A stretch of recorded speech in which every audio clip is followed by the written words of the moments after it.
Halo semuanya, selamat datang di channel yang tidak layak untuk dihina ini. Sebelum kita mulai, atur posisi santainya, seruput kopinya, dan mari kita berkhayal.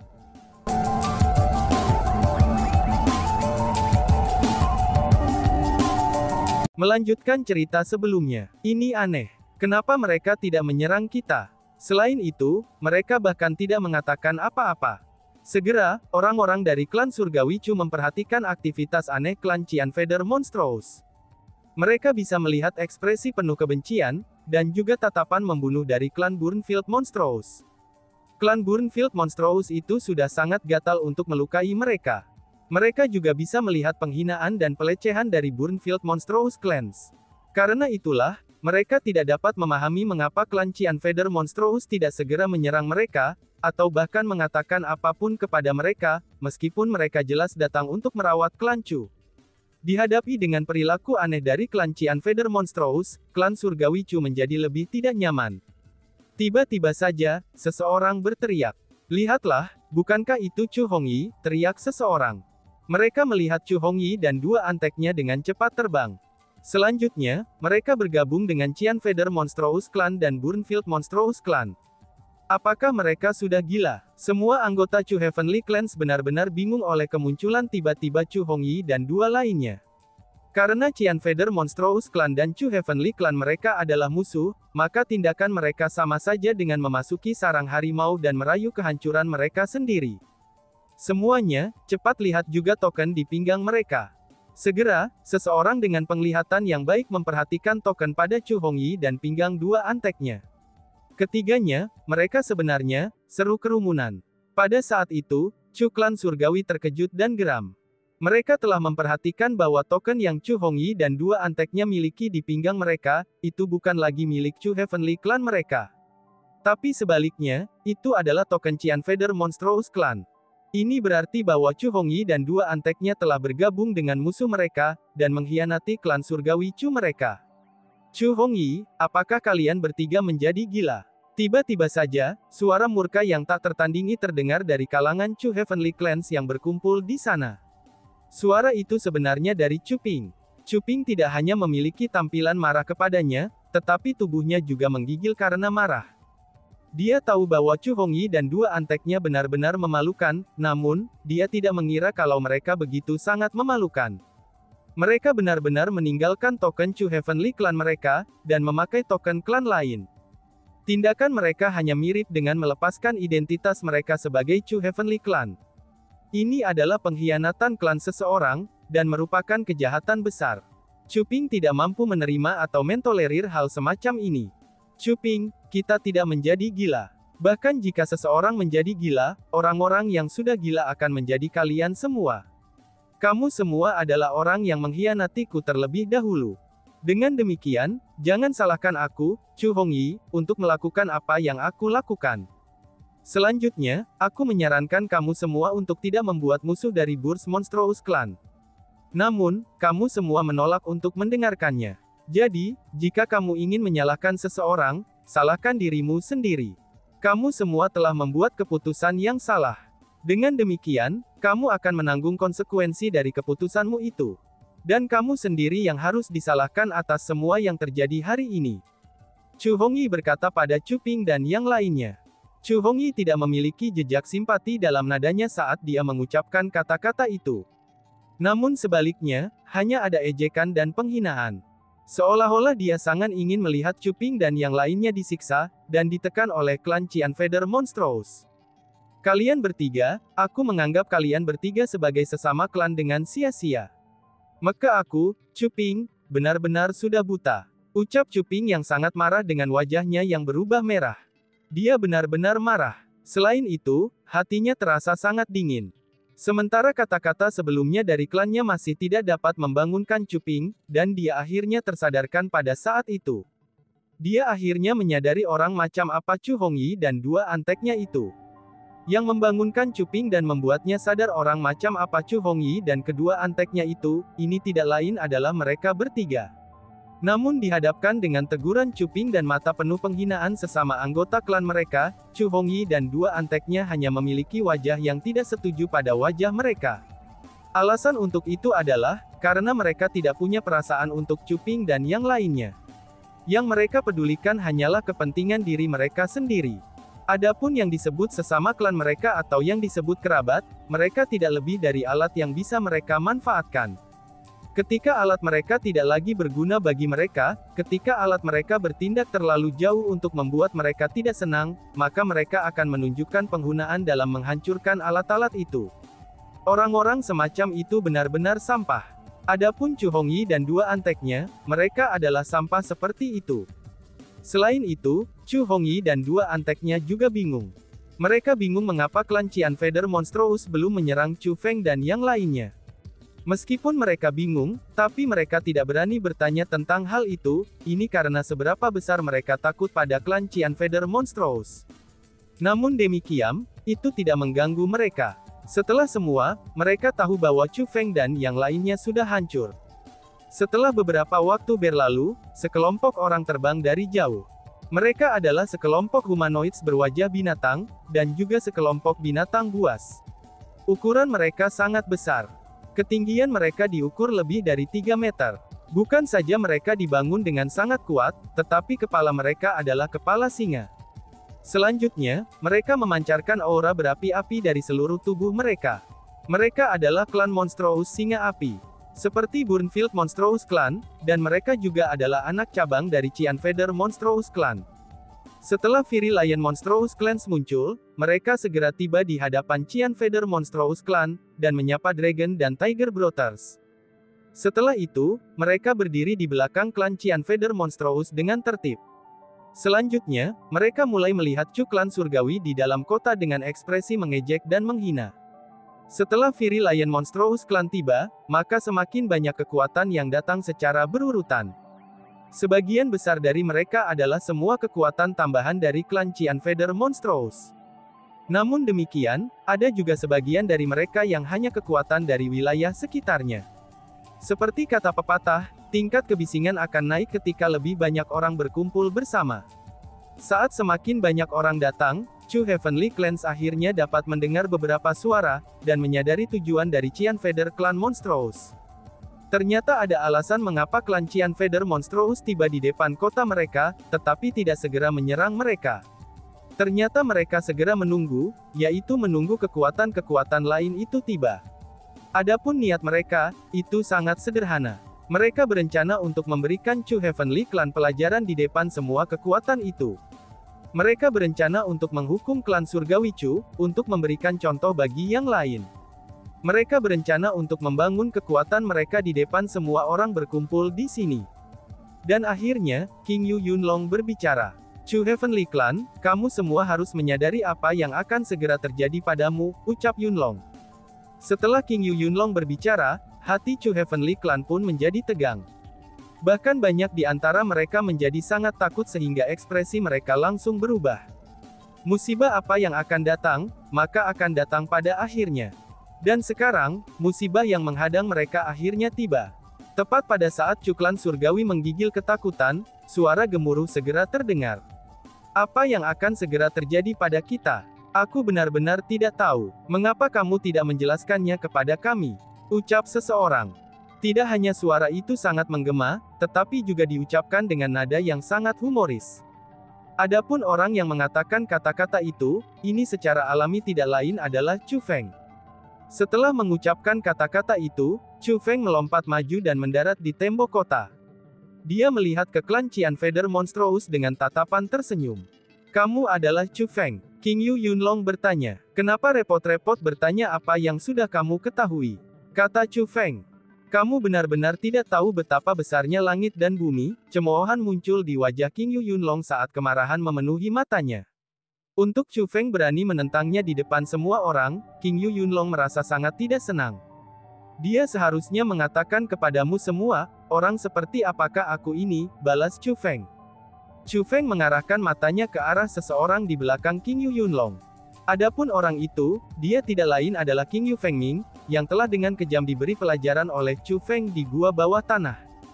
Chu Feng, kamu pikir siapa yang kamu hadapi hari ini? Yang kamu hadapi hari ini adalah kakak laki-laki King Yu Yunlong dan King Yu Yunhu. Keduanya sama-sama ahli tingkat martial immortal.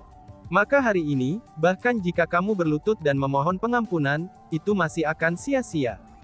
Kamu masih harus membayar tindakanmu. King Yu Fengming berbicara dengan amarah yang menggerutu di antara gigi yang terkatup. Apa yang telah dilakukan Chu Feng kepadanya saat itu, ini telah menyebabkan dia membenci Chu Feng sampai ke tulang. Awalnya dia mengira Chu Feng akan takut dengan King Yu Yunlong dan King Yu Yunhu yang datang untuk membalaskan dendamnya.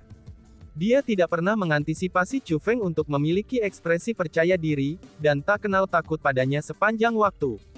Hal ini menyebabkan King Yu Fengming lebih tidak senang.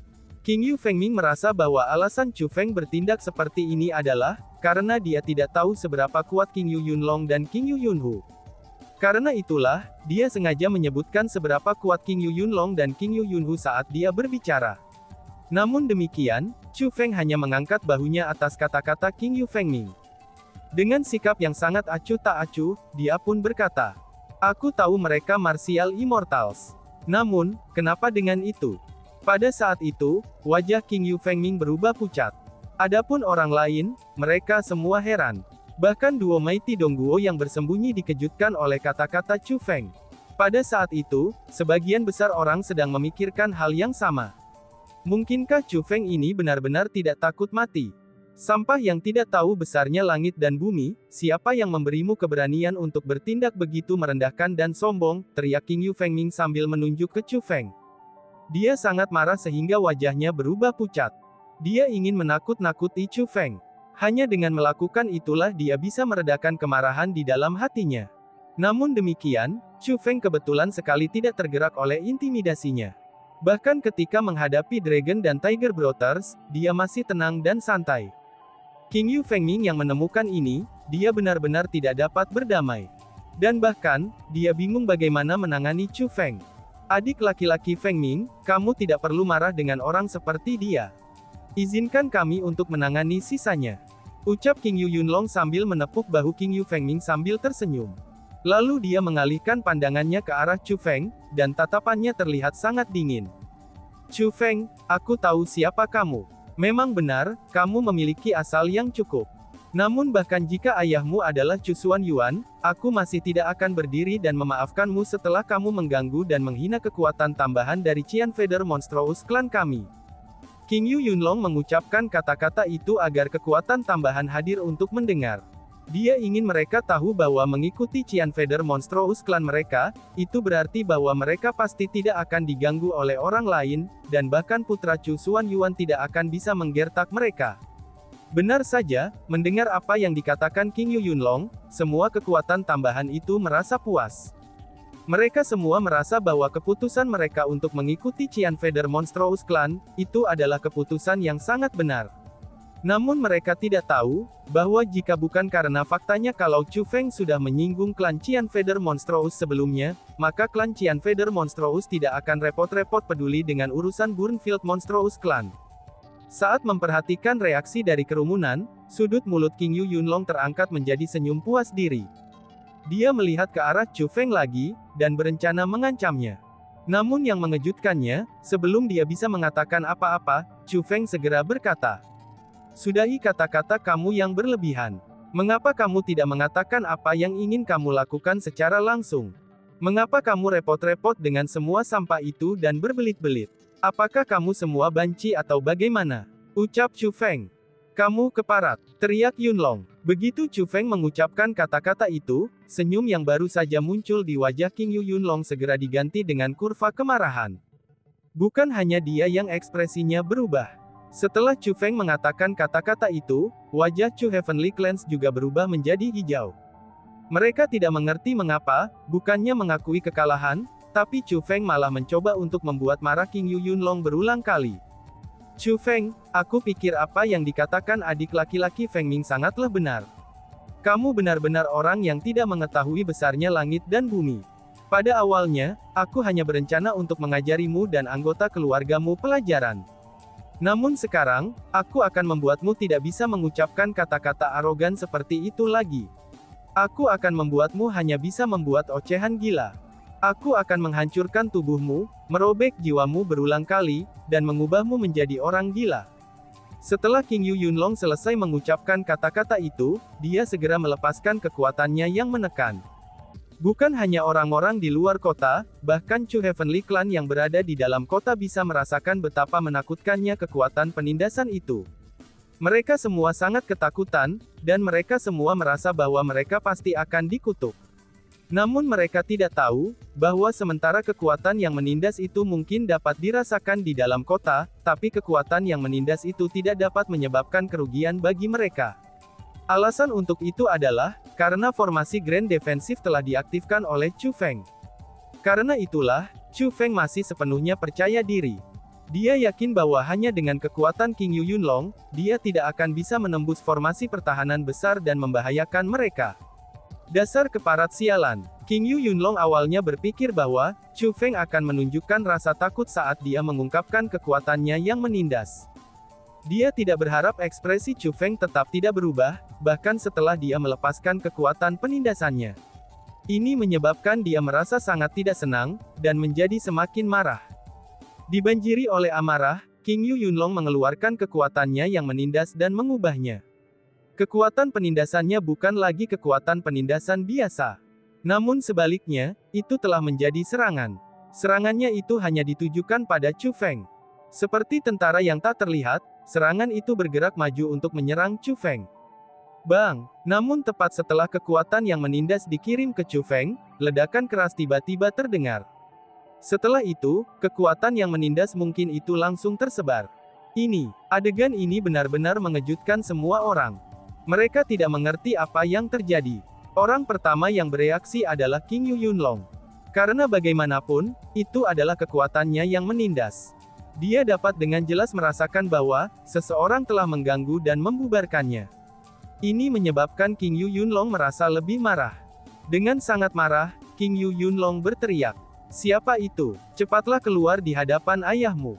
Ayah, King Yu Yunlong, sejak kapan kamu mulai menyatakan dirimu sebagai ayah? Balas seseorang. Tiba-tiba saja, sebuah suara terdengar dari arah di mana kekuatan yang menindas itu hancur. Setelah itu, dua sosok segera muncul. Itu kan, seru kerumunan. Melihat kedua orang itu, ekspresi semua orang yang hadir berubah sangat besar. Belum lagi orang-orang dari klan Qian Feather Monstrous, klan Burnfield Monstrous dan sekutu mereka, bahkan ekspresi Chu Heavenly Clan telah berubah menjadi ekspresi takjub. Alasan untuk itu adalah, karena dua orang yang muncul adalah dua orang terkenal di wilayah timur Realm Martial Cultivation Ancestor, yaitu Dongguo Duo Perkasa. Oh surga, ini sebenarnya adalah Dongguo Duo yang perkasa. Kenapa? Mengapa mereka muncul di sini? Mereka adalah orang-orang yang menyebarkan kekuatan penindasan King Yu Yunlong. Mengapa mereka ikut campur? Bukankah telah dikatakan bahwa klan surgawi Dongguo telah berpisah dengan klan surgawi Chu, dan mereka sama sekali tidak berhubungan satu sama lain sekarang? Begitu Mighty Dongguo Duo muncul, orang-orang dari klan Qian Feather Monstrous, Burnfield Monstrous Clan dan sekutu mereka, semuanya mulai membahas penampilan mereka dengan semangat. Mereka semua tahu betul betapa kuatnya duo Mighty Dongguo yang perkasa. Lagi pula, mereka adalah orang-orang yang sama-sama setenar Dragon dan Tiger Brothers. Dengan mereka berdua hadir, ini akan benar-benar sulit untuk merawat Chu Feng. Tidak heran adik kecil Chu Feng sepercaya diri ini. Jadi dia benar-benar berhasil mendapatkan pengampunan Dongguo Heavenly Clan. Dongguo Heavenly Clan bersedia membantu kita. Ucap Chu Ping yang menjadi sangat bersemangat. Itu seolah-olah dia telah menyadari dari mana Chu Feng mendapatkan kepercayaan dirinya. Namun dia tidak menyadari bahwa, bahkan Chu Feng memiliki ekspresi terkejut di matanya setelah duo yang perkasa itu muncul. Jika itu bukan untuk diskusi orang banyak, Chu Feng bahkan tidak akan tahu siapa dua pria di hadapannya, apalagi mengapa mereka membantunya. Tidak heran Chu Feng begitu percaya diri dengan begitu sombong. Ternyata dia telah meminta bantuan kalian berdua, ucap Yunlong. Pada saat itu, King Yu Yunlong merasa sangat tidak senang. Setelah menemukan bahwa lawan mereka adalah duo Dongguo yang perkasa, King Yu Yunlong tahu bahwa masalah ini telah menjadi duri. Setidaknya, akan sangat sulit baginya untuk mencapai rencananya untuk secara pribadi merawat Chu Feng. Selain itu, duo perkasa Dongguo merasa sangat bersalah setelah mendengar apa yang dikatakan King Yu Yunlong. Mereka pun berpikir sendiri, kami berdua diam-diam melindungi Chu Feng. Chu Feng dan yang lainnya tidak tahu tentang kami berada di sini. Siapa yang tahu mengapa Chu Feng bisa begitu tenang, pikir keduanya. Dan tiba-tiba saja bersambung. Sekian dan terima kasih banyak. Bye-bye.